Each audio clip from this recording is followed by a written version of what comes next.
They said justice wears a badge. But that morning, the badge was the lie.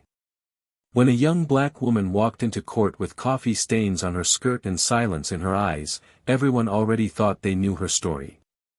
They didn't. Behind that calm face was something the officer who mocked her could never imagine.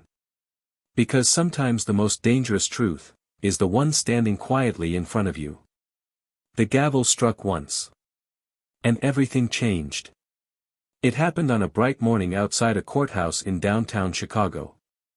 A young black woman stood quietly by her car, holding a folder and a cup of coffee, waiting for her lawyer. That's when Officer Mark Sullivan strutted over, smug grin on his face. He accidentally bumped her arm, spilling his coffee all over her white skirt. The crowd gasped. He didn't apologize. He smirked and said, "Should have watched where you were standing, sweetheart. Maybe stick to neighborhoods you belong in."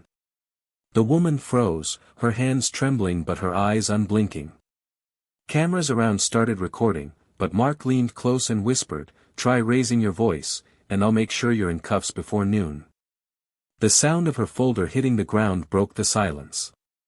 That's where everything began to unravel. Inside the courtroom, the air was thick with tension. The same officer now stood tall in uniform, his badge gleaming like a shield against consequence. He told the judge she'd been aggressive, that she'd refused to comply, that she shoved him after he asked for ID. Every word was a lie, smooth and practiced. The audience murmured. The young woman sat alone at the defense table, the coffee stain still faintly visible on her skirt, a cruel reminder of how easily truth can be dirted. Her lawyer whispered, "Just stay calm," but she could feel the weight of every stare pressing down on her.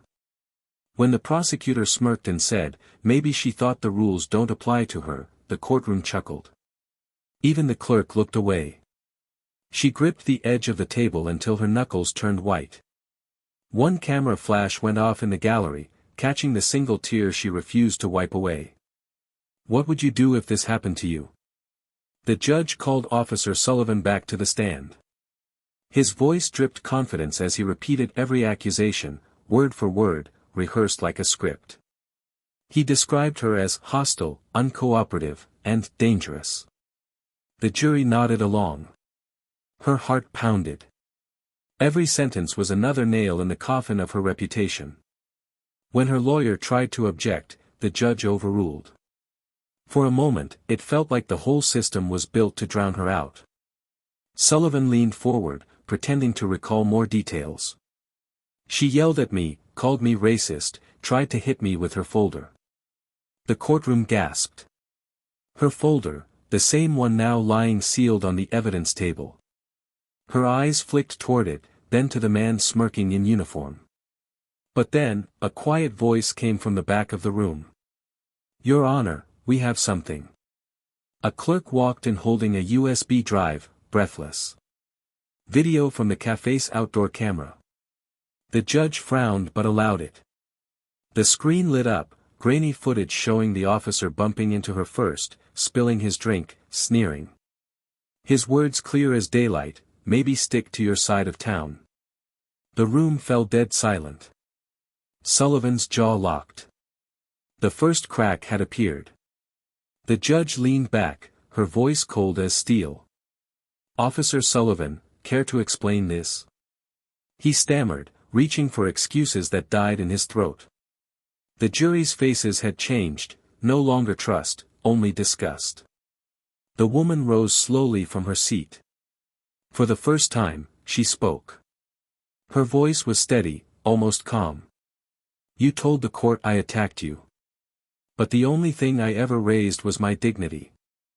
Sullivan tried to interrupt, but the judge slammed the gavel. "Enough. This court will recess for immediate disciplinary review." Two bailiffs moved toward him. His badge glinted once before it was removed from his chest. As they led him out, his eyes met hers, shaken, defeated. She didn't gloat. She simply picked up her stained folder and said quietly, "Truth doesn't need to shout. It just waits for the right moment to be seen." Outside, reporters swarmed, but she kept walking, sunlight cutting through the courthouse doors, leaving one truth echoing behind: justice isn't loud, it's relentless.